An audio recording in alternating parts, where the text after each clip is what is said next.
Bugungi faoliyatimizga qadam tashrif qilgan qadrdonlarimizning orasida turkolog, til tadqiqotchisi Yusuf akamiz bor ekan.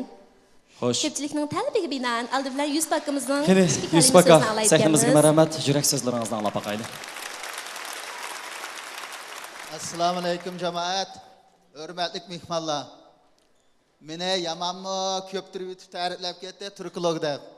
Ashla-ashla turkologmi emas. 20 yil ishlab, unvon olanmagan bir o'qituvchi. Tarix tadqiqotchisi. Shunda turug'liq oxiri bu xizmatning o'tisidan chiqolmay 20 yil ishlab 40 yoshimda pensiyaga ketgan bir odatli bir ziyoli chaq. Shunga men hamda cho'ng ma'nilik alaydi gapirib beramayman sizlarga. Faqat o'zim o'qigan, ko'zim bilan ko'rgan, quloqim bilan anglagan misollardan bir qanchani so'zlab bermoqchi. Muhammed payg'ambar hozirgi hamma kishilarning diqqatini tortib olgan Istanbul to'g'risida manda bir so'z qilgan ekan. Kim İstanbulni ola olsa, shu eng isil qo'mondan. Kim İstanbulni ola olsa, shu eng go'zal askarlarning biridir degan. İstanbul Rim imperiyasiga 2000 yil, turklarga 600 yil poytaxt bo'lgan, dunyo poytaxti deb atalgan mashhur shahar. Endi mush shahar Rimliklarning qulidan turklarning quli qanday o'tib ketgan deganda mehr muhabbatning, hamkorlikning, so'ygining, muhabbatning kuchlar o'tib ketgan. Turklarning 6-sultoni Sultan Murod degan kishi Muhammed payg'ambarning hurmati uchun o'zining o'g'liga Muhammad deb ism qo'ygan. Bir kuni Sultan Murod o'zining mamlakatidagi xalqning mehr muhabbatini sinab boqmoqchilab puxrochi yasinib ko'chaga chiqibdi. Qo'lida 15 xil turmush buyumining ismi yozilgan bir tizimlik bor ekan. Supun, toz, sirenga, chamg'o, hatto boshqa narsalar bor. Shuning bilan bu odam bir do'konga kirib, mush tizimlikdagi narsalarni menga alqib bersangiz, talqib bersangiz, ayolim mushuni bo'rgan elib ketay desa, do'kondor supunni epirib, men sizga mush supunni satay, ma boshqa narsani qo'shni do'konga chiqib eling deganda sizlar bersangiz bo'lmamdi desa, u do'kondor shunday degan, men bugun bolalarimning rizqini tep bo'ldim. Ma qo'shni do'kondormi bolalarimning rizqini topsin degan.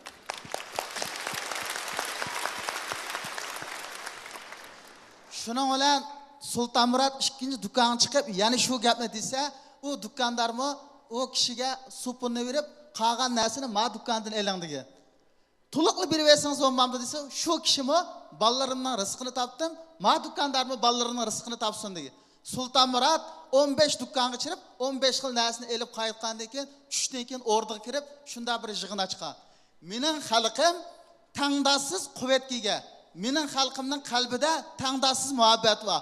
Mushunda turug'liq men bu Istanbulni nima ish ololmayman. Mening 21 yoshlik o'g'lim bu vazifani o'rindali deb kuchdan kelib taxtdan tushgan, o'g'lim Muhammadni taxtga chiqargan. Shuning bilan payg'ambar havas qilgan, arablar 800 yilda aranmagan bu shaharni turklar 50 kunda elib olgan. Mana bu mehr muhabbatdan kelgan g'alaba. Ikkinchi misol. Chet ellarda boylikni ikkiga ayiradi ekan. Birisi külengi bayliq, yana birisi tirik bayliqdir.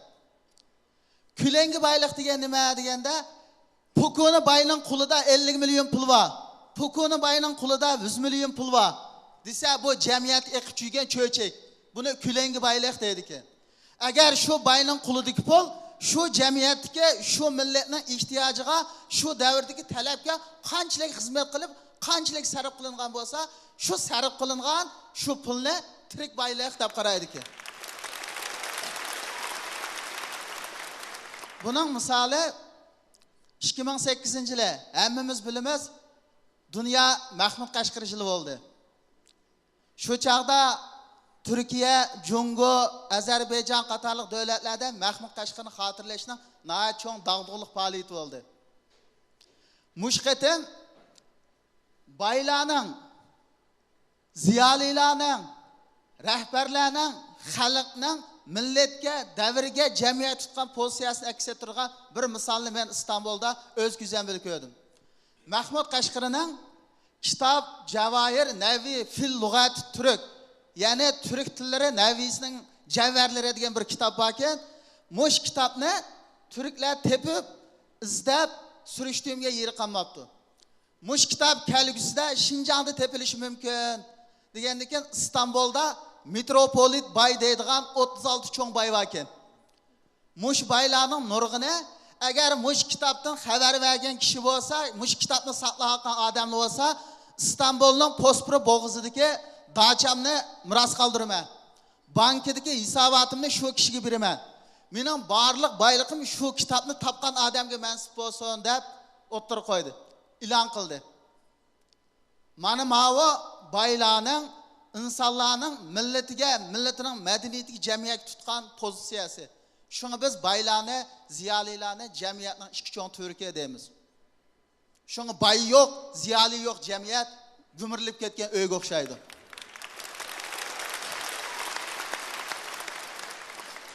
Yana bir misol. 2011-yili men bir xalqaro yig'in qatnashish uchun Makedoniyaga bordim. Qaytib kelib Istanbulda tursam, Istanbulninki sharqiga joylashgan Van degan shaharda yer tavrab ketdi. Yer tavrab ketib, bir kundan ichida Van shahri asosan tuzlanib ketdi. Shu kunki televizorda taqdirlangan xabarga qaraganda odamlarning mehr muhabbati hokimiyatning kuchidan, armiyaning kuchidan, fan texnikaning kuchidan ustun turadi ekan. Turk xalqi yer tavragan kuni atdigandan boshlab o'zining barliq mulkini, hatto so'ygisini, to'y qilishga tayyorlangan qiz-yigitlar uyga olgan yangi mulklarni, eng asl nasllarni, qimmatli mulklarni yer tavragan rayonga avatdi. Bir xabarda deyilishicha, bir kishi ismini tilga olmay turib, 6 mashinani ijaraga olib turib, 59 ming bolkini yetkazib berdi. Bir bolka $1.5 ekan, shunda olgan chaqda 59 ming bolkininki pulini xaliyaga berib qoladi. Butun Turkiyaninki 81 viloyatidagi doktorxonalarda kishilar afat uchraganlarga qon taqdim qilamiz deb butun doktorxona odamga to'lab ketdi. 80 juftdek qiz-yigit to'yga qo'pgan ekan, to'yini to'xtatib turib, uyga olgan yangi narsalarni ochlarga so'qildi. Muxbirlar ziyorat qilib, "Sizlar nima ish qilib bu yangi narsalarni so'qilib etdinglar, to'yni to'xtatdinglar" desa, xalqimizning beshiga afat kelsa, biz to'yni qanday o'tkazamiz? Bu to'y qanday qutlu qiladi? Xalqimizning hammasi xotirjam bo'lsin deb, mandaq o'zining ifodasini bildi. Endi mehr shafqat yaxshilikninki insonning o'ziga ulug'liqligi to'g'risida men bir qissani deb beray. Endi masoron, ommabop so'rin bo'lgandan keyin bu yerda haliqinda falsafalashgan, sistemlashgan, ilmiylashgan gapni qilmaymiz. Faqat oddiy jonliq til bilan tajribadan o'tgan hayotda bo'lgan ishlarni misol qilib, evet. Bir dehqon bir kuni Xizrdan so'rabdi. Xizr, siz mushu yomonlikni oldidan biladi ekansiz, yaxshilikni oldidan biladi ekansiz.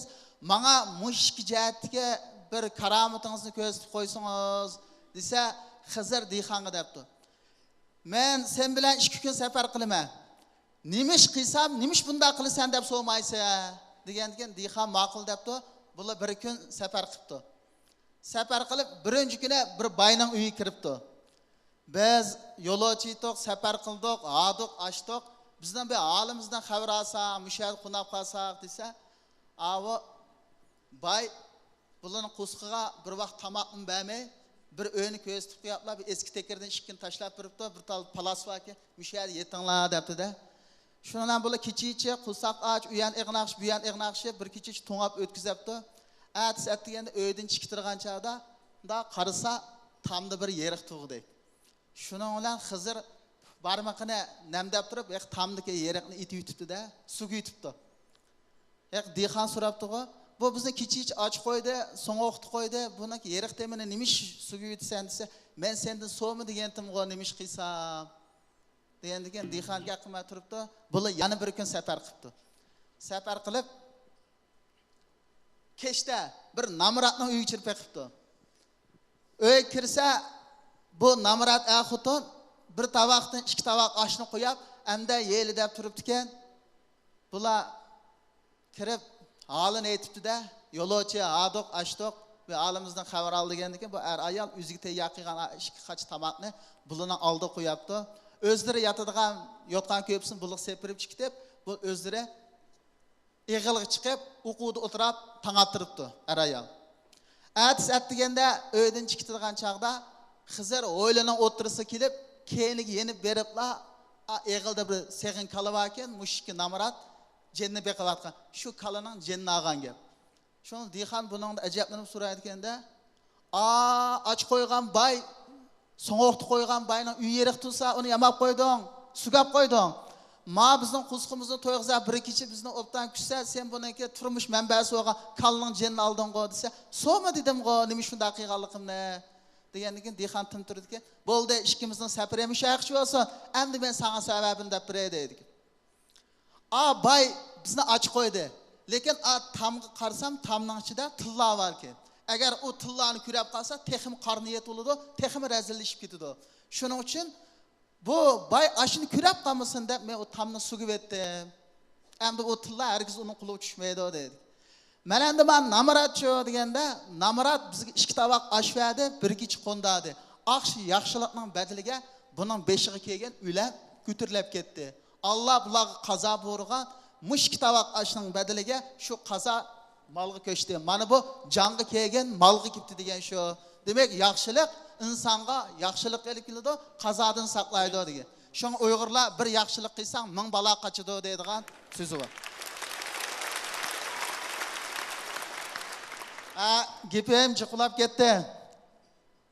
Asli bu alayda bir tayyorlik qilib gap qilsa quliti. Amda meningki tushunchalarimdan qaragan chaqda bu yerda san'at so'rin emas, san'atli gap qilish qo'ymaydi. Olimlar yig'ilgan so'rin emas, ilmiy gap qilish qo'ymaydi. Yozuvchilar to'plangan so'rin emas, badiiy gap qilish qo'ymaydi. Shunga dixan tilda oddiy misollarni dedim. Ortiq ketgan yeri bo'lsa kechirib o'tinglar. Rahmat sizlarga. Rahmat ma'lum. Mana shuningda xayrli so'rinlarda sahnada turib ustozimizning darsini anglash haqiqatan to'liq suyimli, qimmatli bir ish bo'ldi deb o'ylayman. Gerçi o'tir maktabda o'qiyotgan vaqtimizda ma'lumning gaplarini ancha diqqat qilib anglagan bo'lsak-mu, bara ustozlarning so'zining ajab qimmatli ekanligini his qilib qoldik ekanmiz. Shundoq. Yusuf ma'lumning har bir ig'iz so'zi xeli salmoq to'xtaydigan so'zlar yuragimizga cho'nqur qatlamga saqlab oldik, Nejat. Rahmat Yusuf muallim. Rahmat.